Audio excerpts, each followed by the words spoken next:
Diane.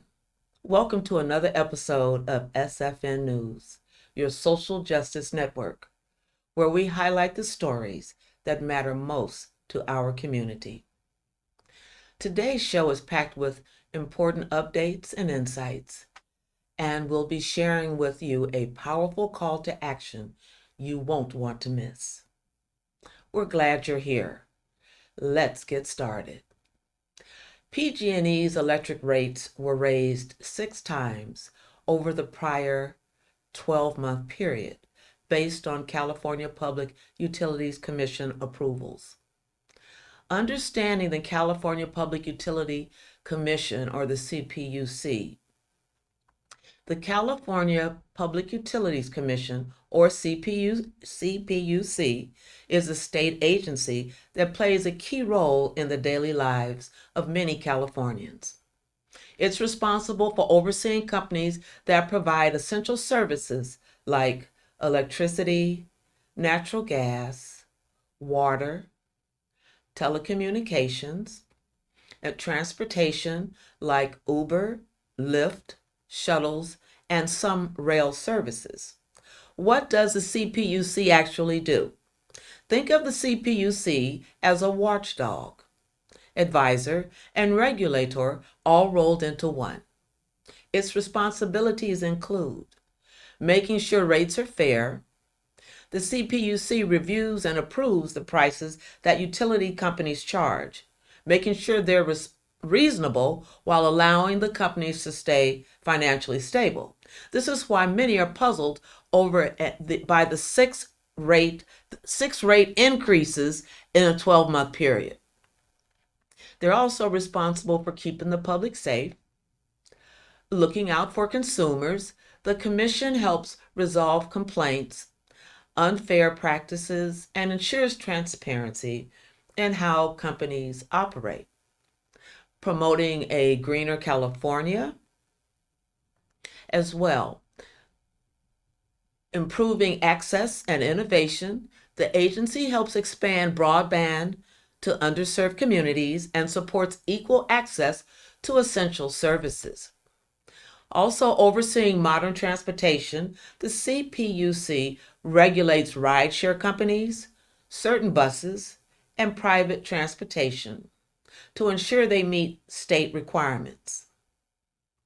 Who runs the CPUC? The CPUC is led by 5 commissioners who are appointed by the Governor of California and confirmed by the State Senate. They each serve 6-year terms, helping shape the future of utilities in California. Why are utility rates rising and how fast? If you've noticed your utility bills going up, you're not just imagining things. Over the past several years, utility rates, especially for electricity, have been increasing more quickly than the general cost of living. Look at the numbers. PG&E's residential electricity rates increased by about 41% between January 2022 and February 2025. Since 2014, PG&E's rates have gone up around 120%. That's more than triple the inflation rate in the same period, which is around 36%.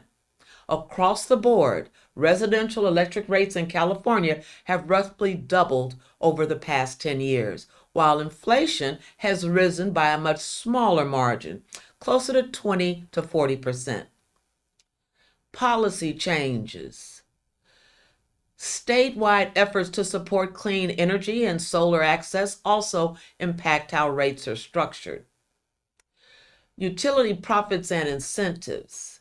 Some analysts point to how utilities earn returns on their investments, which may encourage more spending, but more importantly, rate increases as part of the business model.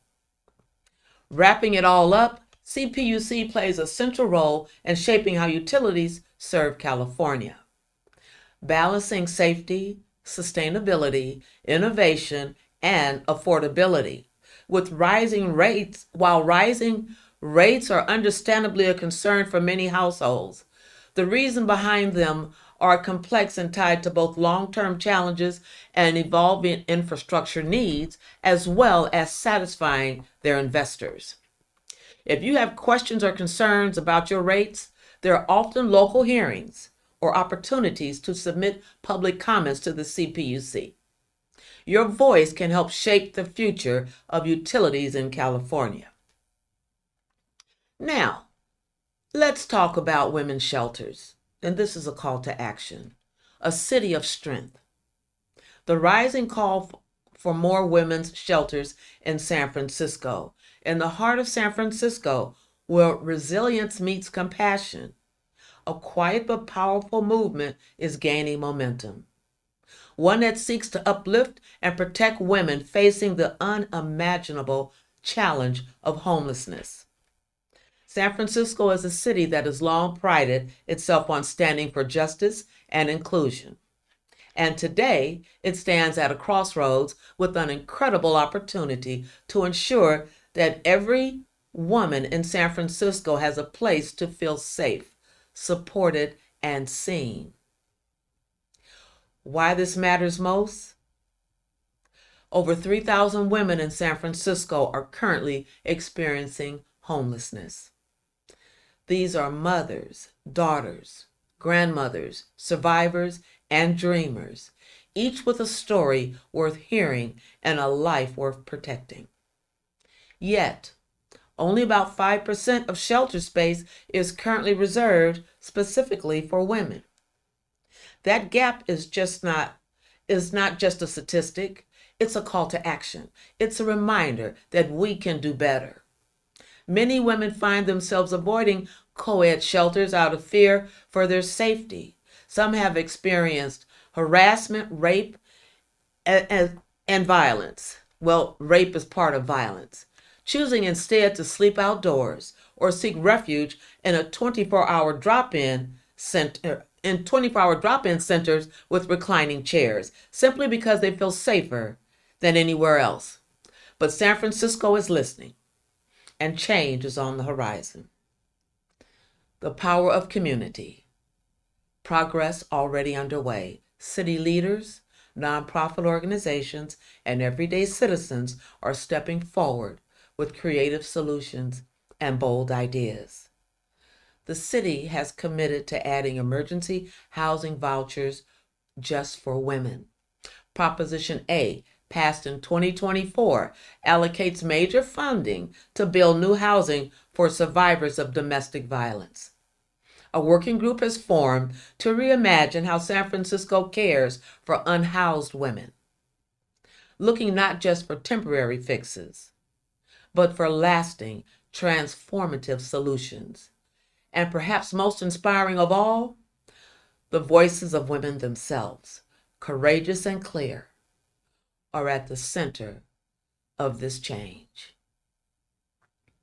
A vision for the future, what we can build together. Imagine a San Francisco where every woman who needs shelter finds a place that is warm, welcoming, and secure. Survivors of abuse are not just protected, but empowered with trauma-informed care, mental health support, and a pathway to permanent jobs and housing. A dedicated women's center rises in the heart of the city, a place of healing, belonging, and hope. Communities come together, neighbors lift each other up, and no one is left behind. That future is possible and within reach. Hope in action. What you can do to change doesn't just happen in city halls and boardrooms. It begins in our hearts, our homes, our neighborhoods. You can be part of this movement by supporting local organizations that provide shelter and services to women, raising awareness about the unique challenges unhoused women face, advocating for dedicated shelter space, housing, and resources, volunteering your time or voice to ensure every woman knows you are not forgotten. Moving on, the I-80 update. SFCTA, San Francisco County Transportation Agency, plans to change the current freeway off-ramp from a free-flow right turn onto Ocean Avenue into a T intersection with a traffic signal. The new off-ramp will have 2 lanes to accommodate cars at the red signal, retaining walls, curb ramps, and high-visibility crosswalks, and provide a protected bike lane for westbound Ocean Avenue, according to the San Francisco County Transportation Agency. For more information on these proposed changes and how it will affect your commute, please go to sfcta.org for questions and concerns. Well, that wraps up this edition of SF News, your social justice network. Stay tuned for updates. We'll keep you informed.